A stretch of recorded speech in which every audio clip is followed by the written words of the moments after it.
relation थाहा छ electric potential र इलेक्ट्रिक फिल्ड र पोटेन्सियल ग्रेडियन्टको जस्तो ई फ्याक्टर इक्वल माइनस नेबुला फाइ हुन्छ र भी इक्वल टु म्यु टाइप 4 पाइ इक्वल टु यो चाहिँ ब्लड सेभाइट लबाट र यसलाई चाहिँ हामीले बी भेक्टर र डिआर गऱ्यो भने दुवैतिर डट प्रोडक्ट डिआरले गऱ्यो भने यसरी लेख्न पाइयो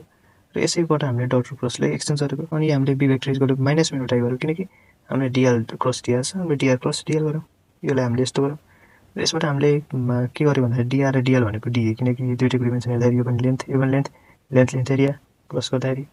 अब यसपछि हामीले डिआर प्लस एरिया डिए लेखिसक्यो त्यसपछि हामीले यो जुन छ नि यसलाई हामीले सोलिड एङ्गल दिन्छ जसलाई हामीले डिओमेगा हुन्छ डिओमेगा हामीले यहाँ लेख्यौँ र हामीले डिओमेगा भनेको हाम्रो यो हुन्छ डिओमेगा बाई डिएक्स प्लस डिओमेगा डिवाई र प्लस डिओमेगा यो तीनटा एक्सिसमा अनि हामीले यसलाई यसरी पनि लेख्न सक्छौँ आइजेके गरेर आइजेके किनकि आई डट आई 1 हुन्छ यो भनेको हाम्रो नेबुला डट ओमेगा डिआर हुन्छ र हामीले यो भ्यालुलाई यसमा पुट हानिदिने हो भने हाम्रो यो यहाँनिर चाहिँ डिआर डिआर क्यान्सल हुन्छ र नेबुला डट ओमेगा हुन्छ र यसलाई हामीले मिलाएर लेख्यौँ भने माइनस नेबुला